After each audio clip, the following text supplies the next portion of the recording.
Hello there. Hello there. Oh, hello there.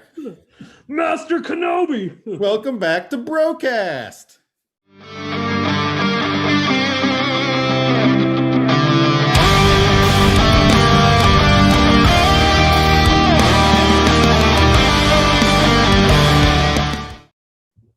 Yeah.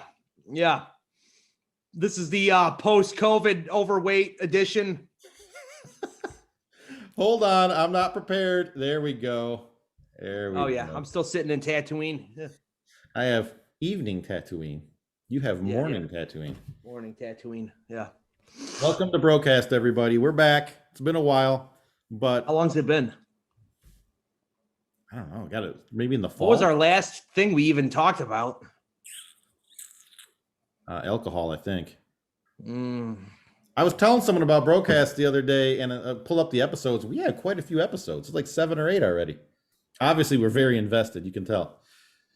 So we could not let this go by without doing a Brocast, and that is to talk about the most exciting thing coming up in the Star Wars universe in a long, long time, in many years, and that is the Kenobi series. Hello there. Shark movies was our last one. Shark movies, yes. And that was 9 months ago. We started Brocast when COVID started because we were stuck in the house. So that was the spring of 2020. So almost that was March 2020. Almost 2 years ago. Yep. Jeez. Yeah. Haven't gotten any sexier. Well, I have. Yeah. Sure. Oop. Minus 10 points. Yeah. So anyways, Star Wars has been a little bit up and down lately. Obviously, Book of Boba Fett was a weird run. I still enjoyed it, but it was a weird run. I enjoyed parts of it. Robert Rodriguez is never going to have a directing career in the Disney universe again. No. We could do a whole Brocast on that, but it was good to have some Boba Fett story for those of us who grew up. But it was definitely not nearly as good as Mandalorian. I feel like for people like you who witnessed his debut and then all this time has passed and then that's what you got, that's probably a little disappointing. I mean, this was the back to tank bathtub chronicles of Boba Fett starring the Mandalorian. It really was just an extension of Mandalorian for half of it, which was fine because can't get enough of that. I mean, that shows how good the Mandalorian is, though. I mean, we could get into episode 3 of Kenobi. We do this every time we say Favreau's name. We need to do the sign of the cross every time. Favreau. Yeah. Okay.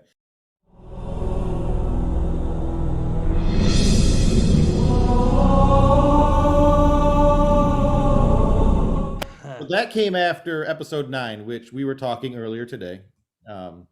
Was probably, I'm going to go ahead and say, the biggest disappointment short of the Star Wars Christmas special from the early 80s. How dare you say that Lucasfilm has ever put out. Like, episode 9 was an absolute travesty of filmmaking. So that was an abortion to the franchise. Right. And I always thought it was kind of funny because all these people bellyached about episode 8, which I liked.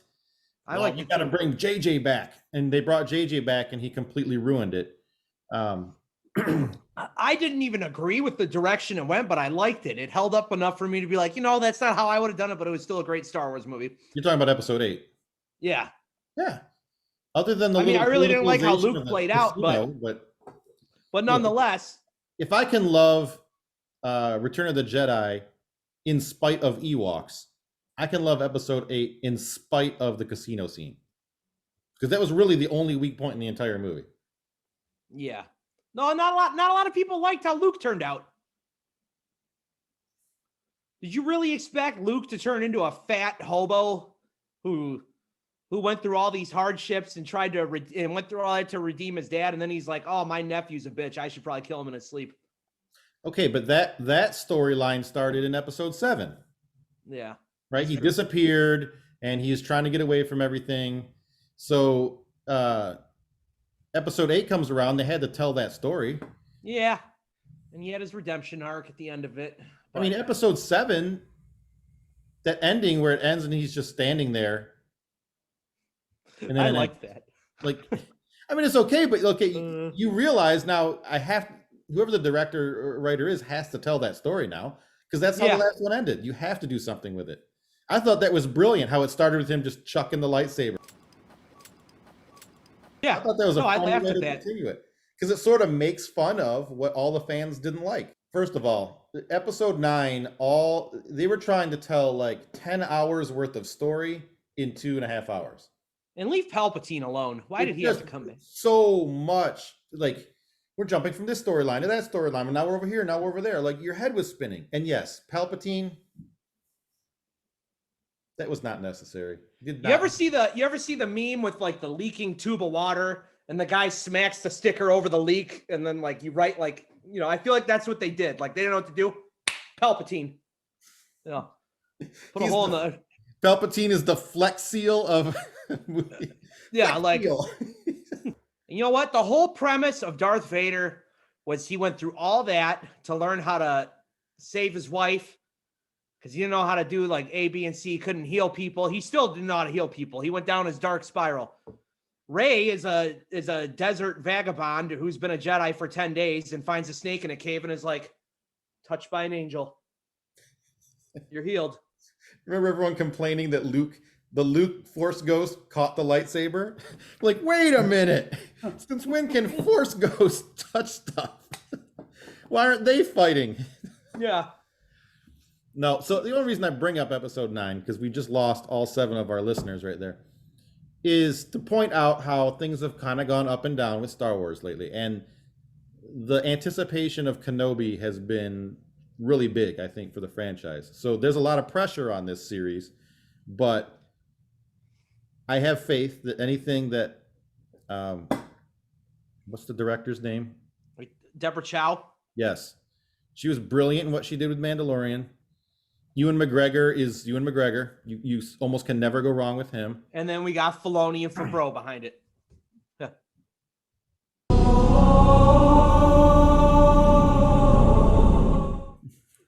But you know what's going to kill me about Kenobi? So Kenobi got pushed back 2 days. It's the 27th now. But 2 episodes. So you get 2 episodes on a Friday. The following Wednesday, you get the 3rd episode. And this series is a 1-season series with 6 episodes. So in the first 5 days, you get half the show. Okay, but look at the bright side. They could have done a Kenobi movie, 2.5 hours, done. If you look at this, it's a 6-part series. You figure an hour an episode, you're getting 6 hours of Kenobi. If they just did a Kenobi movie like they originally wanted to do, you would just get 2. It would have been the same shit packed in 3 hours or 2 hours or right. Like there's that meme, like, you expect me to sit around for a 3-hour movie? I'm not doing that. Well, how about if I make it a 10-hour movie or break it into hours? And you're like, I'm in. That sounds good. Yeah, sold. You know what? So yes, great point. I love these series way more than movies. I think it's fantastic. You get more out of it. And The Mandalorian was the most out of left field gold you can. Like, it's not called Disney Plus. It's called Star Wars streaming. And with some other stuff. With some other stuff. When dad's tired on Friday night, but the kid wants to have a movie night. Oh, yeah. Hey, Emma, why don't you go on that Star Wars Plus and find one of them cartoons in the back of it? Yeah. So here's the thing. The dates they come out, they're like May 27th? Yeah. Friday. Mm-hmm. Mom's going to be visiting. Oh, that sucks for you. I'm probably gonna have to wait till everyone goes to sleep. Sometimes it's a bitch to have. Put my Bluetooth headphones on and do this. I'm not waking anyone. Just binge watch it. No, you need to revert back to 12-year-old Dino and be like, Mom, my show's on. Eric Cartman style. No, because 12-year-old Dino would put his cartoons on and then Dad would come in and just change it to the news, and then I have to go play with my Legos. That's at true. 12, yes. Legos. That's true. 70s, 80s Italian dad. Yeah. I was watching that. Go fuck yourself. Oh. So Kenobi has, I was trying to explain this to someone the other day. Okay, it takes place about halfway between episodes 3 and 4, approximately. Luke is about 10 years old, and I think in A New Hope, he's still a dweeb. He does not mature in any way emotionally from that point for the rest of his life. We know this because he just whines. No, his balls is dropped. Yeah, that's it. A little. Just a little bit. Still a little squeaky in episode 4. And which I thought was kind of a cool, I was not necessarily expecting, but we saw in the trailer is the Inquisitors. So those of Yes, you for those who who watched the Mhm. expanded universe. Yeah. and read comics and books, you're familiar with the Inquisitors. For those of you who have not, Inquisitors, well, Josh, why don't you explain to everyone what Inquisitors are? Island of misfit toys. They start the empire. They're trying to stick to the rule of two, but the Inquisitors are still like the enforcers. I think it's like recruited guards from the Jedi Temple. It's just people they give a saber to and they train in the Force. And Vader just absolutely brutalizes. And then, So, their job is to help hunt down the last remaining Jedi after Order 66. so they're not Jedi or Sith. They don't have full Force abilities. They're just a They're like little bit. Force sensitive bounty hunters with lightsabers. That's the best way you Right. can. Their But in this show, whole job in life, their whole existence is to hunt down Jedi that escaped Order 66. It's the only thing they exist for. and really, if you pay attention through everything, they're not that good at it. Yeah. No. It's a true test run. Yeah. But they look cool, and that's really all that matters in most Star Wars stories. Is things that look cool. So we have Rupert Friend or whatever. He's the Grand Inquisitor in this. What's he been in? I don't even know, man, to be honest. I'm guessing somewhere in our broadcast, this is where his picture would pop up, and we'll explain where he's from. But funny enough, kind of off topic, there's a sci-fi movie from Zack Snyder coming out, which is an old pitched Star Wars script called Rebels something. So Zack Snyder basically took all the Star Wars out of it, but kept the exact same story. He just changed the names of everything. And it's going to be this big sci-fi epic. And this Rupert guy is going to be the big main bad villain in this movie. Really? Yeah, it's supposed to be awesome. It's basically, it's Star Wars without any copyrights. It's the Dollar Tree Star Wars. Yeah, really, Yoda you go to the with his dollar store and name. you get your Yoda. kid, fat green muscle man instead of the Hulk. Yeah. Fat green muscle man. Yeah. But it's 3 Inquisitors in here from what I gathered. They made a new one, this chick Riva. And then you got the Grand Inquisitor and then like the 5th brother or whatever. And then 4 maybe. And then the sister. And basically, I guess it's going to be brutal as hell. Like the Inquisitors in here go to Tatooine and they just set out to demoralize everything because they're trying to draw out Jedi. They say it in the trailer how that's their biggest weakness is their passion. They never actually mentioned Kenobi by name in the trailer. So here's some wonderings I have. One, are they going to show the Inquisitors hunting down any other straggling Jedi? And they probably don't even have to name a real character. It'll just be some random Jedi somewhere that gets their head cut off. B, do they know it's Kenobi or not? And C, the previews don't show Anakin or Vader at all in any way. So they're doing but really at the end of it, you hear Vader's mask. Right, but that's just to let you know he's in the movie, which everyone knows at this point because we know Christensen's in the movie. Yeah. But how they're going to play that off?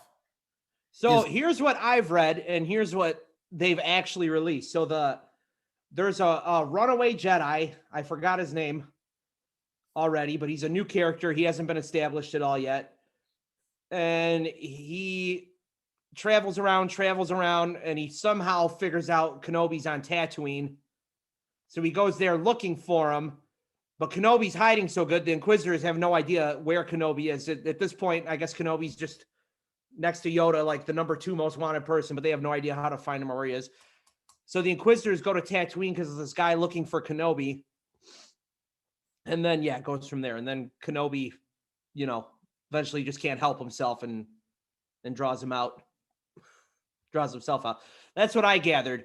But there's so many things put together because there's also the story, and there's a thing in there where Kenobi has to go off planet to rescue Leia, who's a kid. Is that for sure or no? That's a for sure thing. They already casted a young Leia, and that's an established part of the story that Kenobi has to leave to go take care of her. But they still don't know who Kenobi is at this point. They're kidnapping her, thinking it's just an old Republic senator's daughter, and they're trying to draw out Jedi that way. So it's one of they have no idea what they actually have. I mean, really, at this point though, anything can happen. We have no real clue. There's so much speculation, and like you said, only 6 episodes. So, and Maul was supposed to be the villain on here. No. The director did an interview and said at no point was they ever planning on bringing Maul back. See, I read that Maul was originally written, and then Filoni and Favreau scrapped it. Well, maybe she meant after they scrapped, but I'm telling you, man, I just read that a few days ago where she said in an interview he was never part of the plan. That would have been fine because he's already done enough in expanded universe. Kenobi's also supposed to have 2 fights with Vader, and in the first one he gets his ass handed to him, which makes sense. Because they keep saying Vader. What? They said Kenobi fights him twice? Yeah. From what I read, he has 2 encounters, and when he first comes across him, he doesn't even realize it's Anakin. And then when he does, it throws him off. And then, yeah, I guess Vader's just this giant menacing, like Rogue One times 10 in terms of combat and, So my wonder, though, is how they fit the actor. How do they fit Christensen into it? Because obviously you don't need him to have all the Vader you want, right? There's a freaking mask on. So it's a suit. Right. So do they have the Galar concept? Does he do things with his helmet off? Or... So I would imagine it's going to be him in that weird ball that he sits in. Remember in the movies, they'll probably have some scenes with him in makeup, not wearing that. I'm pretty sure there's going to be flashback scenes, and like how Liam Neeson's going to be incorporated, they probably have him for voice work, Yeah. But I mean, well, it's going to be good stuff, man. And then that Reva Inquisitor is going to have her own, from what I read, typical Star Wars. I'm not sure I want to be the bad guy, like Kylo Ren arc, and she's supposed to be a huge part of the story, which also makes sense. You can tell from the previews, she dominates the previews. Yeah. Oh, man. And then we got, Joel Edgerton's back. It's Uncle Owen. Yeah. Yeah, I'm probably the only person on Earth who cares, but because you look like him, that's why. I don't look like Joel Edgerton. I can't grow a beard. Yeah, but he hates Kenobi. That's gonna be a whole nother drawing point. He wants him as far away as possible from Luke. Oh man, I just love Obi-Wan, man. Obi-Wan's the coolest character. Well, and he makes it great. Obi-Wan was a very cool character in Episode 4. He only lasted to half the movie. But I think we can thank Ewan McGregor for making him the icon that we all think of him as, because a different actor might not have been the same. Ewan McGregor nailed that part. He did make it. Not to make a comparison, but I'm going to make this comparison because I know people are going to throw tomatoes at the screen as sacrilege. But just like Heath Ledger made the Joker, and you couldn't, there's no point in doing other Jokers after him. No matter what good of a job they do, he'll always be the Joker to most people. Yeah, I wasn't fond of the Joker at the end of the Batman. Say what? I wasn't fond of the Joker at the end of the Batman. It's like a silhouette. You really couldn't even tell. It looked like some dude with this things pulled up on. I don't know. Yeah, but Ewan McGregor, he has basically become Obi-Wan, and he did such a fantastic job in those movies. All 3 of them did a fantastic job. Yeah. For real. I mean, it would have been, you couldn't have made this show unless you got him to play the part. There's been no point in doing it. Trying to cast someone else. One of my cousins on my dad's side posted the meme of Kenobi as a joke, saying, let's remember Christmas is about Jesus, and it's a picture of Obi-Wan Kenobi. And then I've seen that before. And it was one of my dad's cousins shared it thinking it was a legitimate picture of Jesus. Didn't know who Kenobi was. And I commented on it and I'm like, bro, that's Obi-Wan Kenobi. And he's like, I'm sick of your anti-religious bullshit attitude online. And then he blocked me. Why do you love the devil so much? Yeah. No, that's really Obi-Wan Kenobi. This is exciting. And, we get to see also just Obi-Wan trying to make the best of his time living in a cave. Obi-Wan actually played the greatest prank on earth, because I would act like it was a tragedy, but I would just love to go to a cave for like 10 years just by myself. Bring the smoker with me. Have you read the book Kenobi, the novel they did? No. Pretty recent. It basically takes place immediately after episode 3. So right when he gets to Tatooine, how he sort of sets up shop. Yeah. And he gets involved with a dispute between this one town and the Tuscans. Mm-hmm. It's a good story. I think I'm curious if they're going to incorporate any of that. Doesn't he go out and like train himself and like fight without his saber and like I think I remember that. I might have, I don't know. Last thing I remember reading outside of the cinematic was the Palpatine book, but I can't think of. Darth Plagueis. Yeah. That's a good one. He ends up like working alongside the Tuscans for a little bit. Oh God, I'm having Boba Fett PTSD. Well, here's the thing. So Mandalorian, when they had Cobb Vanth, yeah, that was straight out of one of those novels, right? And they incorporated it into the book. So obviously Favreau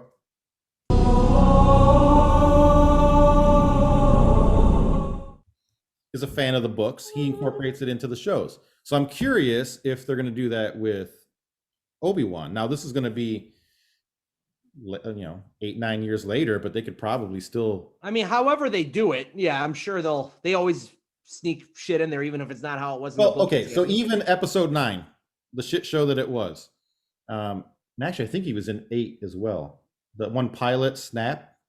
Yeah, you know what I'm talking about? No idea. That is literally my least viewed Star Wars movie. Pull it up on the screen right here, and there's Snap. Okay. Oh wow. Wow. Snap Wexley. Snap Wexley, thank you. Yeah, the fat guy with the beard. Great. Yes. Okay. So they didn't just make him up for those movies. That he's a main character in the Aftermath novels. The Aftermath novels take place right after episode 6, right? So Palpatine and Vader die, and it's sort of like the Empire crumbling, and Snap is a 15-year-old kid whose mom is a pilot in the rebellion, and the books center around him and his mom. So obviously, again, people at Lucasfilm incorporating the books. You fast forward, what is it supposed to be, 30 years between episode 6 and 7? I think 25, 30 years? Yeah, sorry. Yeah, it's about 30 years. Yeah, so he's 45 as a pilot there, early 40s or whatever. But yeah, he's a main character in those books. And so the people who read the books are watching the movie like, oh my God, they incorporated him. So my point of all that is the people at Lucasfilm like to mix the books and the movies like that. So I'm wondering what they're going to do. So some people appreciate it, yeah. And I'm just like, oh, look at that doofy extra. Yeah. Well, and that goofy extra dies crashing into one of those new Sith Death Stars in episode 9. Yeah. Okay. Which, that's great. Not to pick on episode 9 again, but that was the stupidest crap. The Sith Armada. How does something so invincibly powerful, one Star Destroyer can destroy a planet? They have like dozens of them ready to go annihilate the entire universe, but they're completely helpless while they're taking off, and they can't maneuver, and obviously have no guns other than the big penis gun that they have on the bottom. Completely defenseless. Like, seriously? Well, let's ride some space horses across them and take care of business. Little did we know they're made out of paper mache. Yeah. So some dude on a woolly pony with a pistol can just tear it up. Replaying that movie with Emma and Lego Star Wars was more enjoyable than the theater experience itself. Ladies and gentlemen who are enjoying this, all three of you, I apologize profusely for keep going back to episode 9 and ripping on it. We don't need to keep rehashing this. If you're listening childhood trauma of yours, appreciate it, then that's what happens. Yeah, I didn't take much ahead of time notes. I'm just looking forward to see Vader kick ass, to see how they handle that, to see how they do 2 encounters with obviously no solution. So, ladies and gentlemen, we're going to do is a part 2 to this Kenobi episode. So this is pre-Kenobi. We're going to be back with a part 2 follow-up to this episode, post-Kenobi, the first week.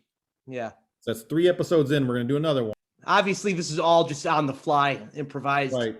And it's kind of hard to, like in the past, we've talked about things that have happened already. This is the first time we've done an episode on something. Oh, this is just pure speculation. Speculation, right.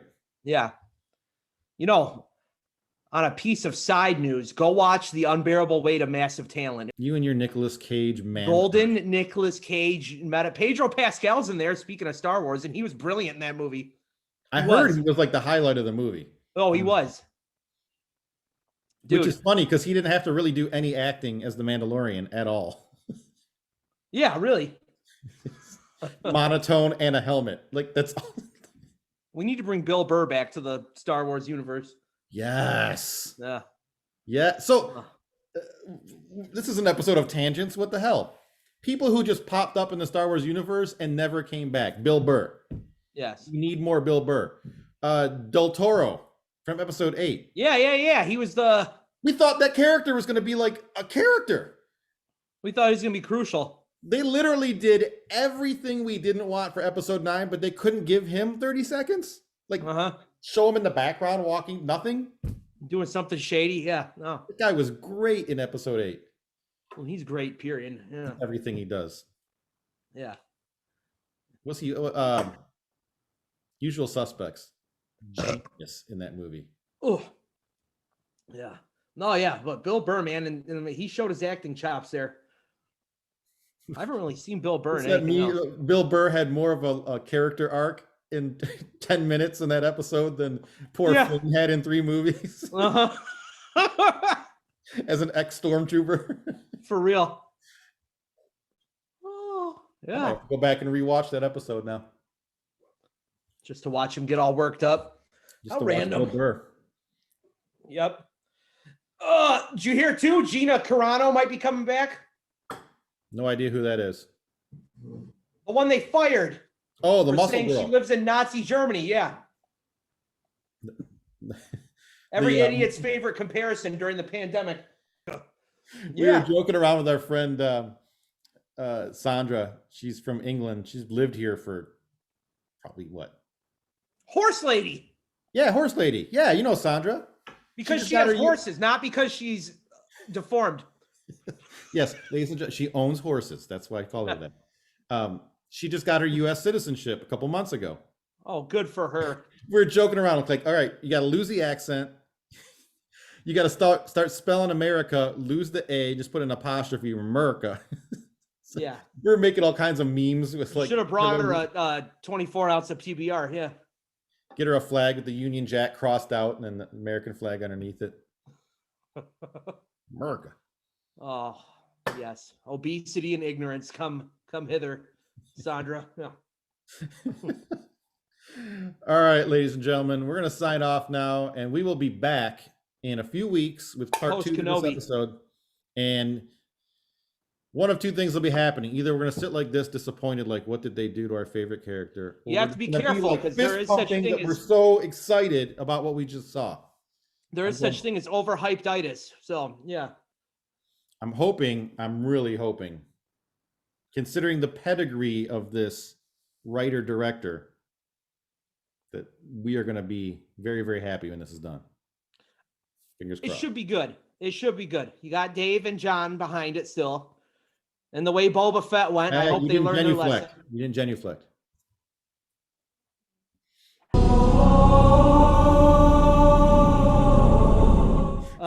Yeah, no, they probably learned their lesson from Boba Fett. This whole party is blacked out. That's Josh.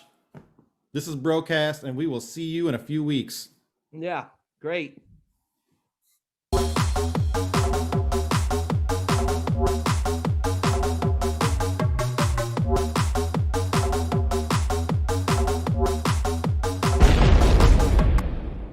We're the Cantina Band. If you have any requests, shout them out. Play that same song. All right, same song. Here we go.